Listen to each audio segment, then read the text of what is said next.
I've been seeing on Twitter Arsenal fans are getting a bit gassed over Benjamin Sesko, but I think for a multitude of reasons and mainly other options in the market, it would be a mistake to sign Benjamin Sesko. Now, the first thing I want to clear up, Sesko, good talent, decent striker, and it's someone Arsenal have been after for a while, but I just don't really think he improves them that much in the short term. So I have brought to you three different options who I all think, in my personal opinion, would be a better option. Starting off with Victor Gyökeres, he is the one that Arsenal fans have talked about most outside of Šeško.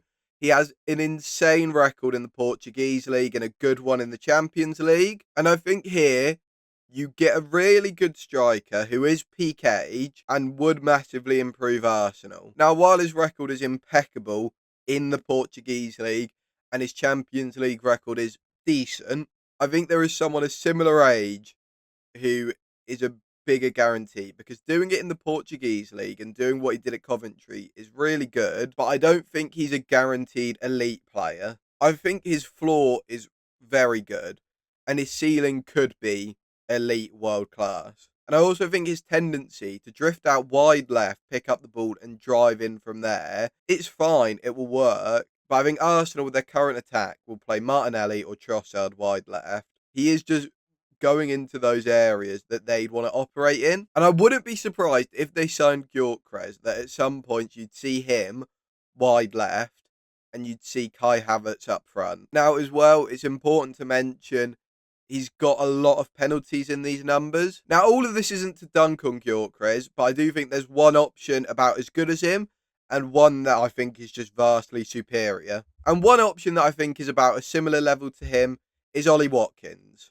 Certainly available from Aston Villa. I mean, everyone is always available from Aston Villa for the right price because the way they operate right at the top end of their PSR constraints. And then when each window comes around, they have to sell to buy. They were willing to let Ollie Watkins go for about 40 million in January, and Arsenal didn't want to go for that. I just think with Ollie Watkins, he's a bit older than you'd like. He's 3 years senior of Gyökeres, but I would be a lot more confident in Ollie Watkins improving Arsenal than I would Victor Gyökeres. I don't really have to go into details about Ollie Watkins.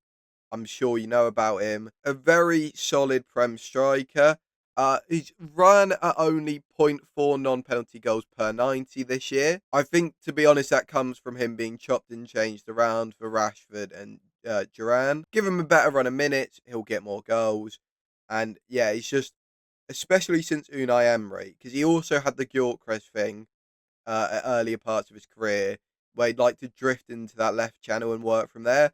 Unai Emery has been brilliant at making him stay between those two centre halves and basically not move away from the centre of the pitch and just operate there, which is what I think Arsenal need in a centre forward they're going to bring in. But my final suggestion as a striker, I think, is just a slam dunk, and I'm surprised people haven't been talking about him, is Victor Osimhen.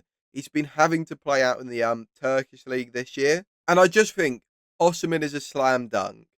He has, every year he has played for Napoli, when on the pitch, he's been brilliant. That is the only concern you get with Osimhen, is it's not a phenomenal injury record. But I'd rather have someone play 2,000, 2,500 minutes in the league and make the difference when they're on the pitch than some of these other options who are on the pitch more and make you better when they're on the pitch. But Osimhen, I think, is truly a difference maker. Now, as well as his injury issues, you probably worry about character and wage demand, because the fact he was available, very widely reported, he was available for 40 million last summer. And the fact that no one took him at that, when he is as elite as he is, does slightly make me worried. But if that happens not to be an issue, I mean, he's the reason Napoli won the league 2 years ago. And I think he is a true and honest difference maker. And he's the only one, like, and at his price point, you're not going to get anybody else who has put out the elite numbers that Osimhen has in a decent league.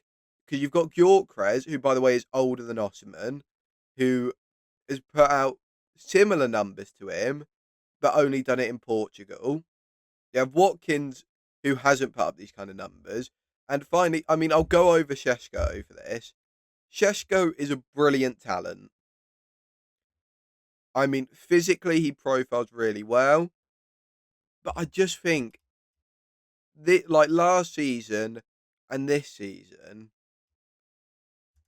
watching him when I have, and just looking at the raw numbers, he's nowhere near to putting up elite numbers in a season. And if you get Sesko, you're basically hoping that in the next few years, something here booms.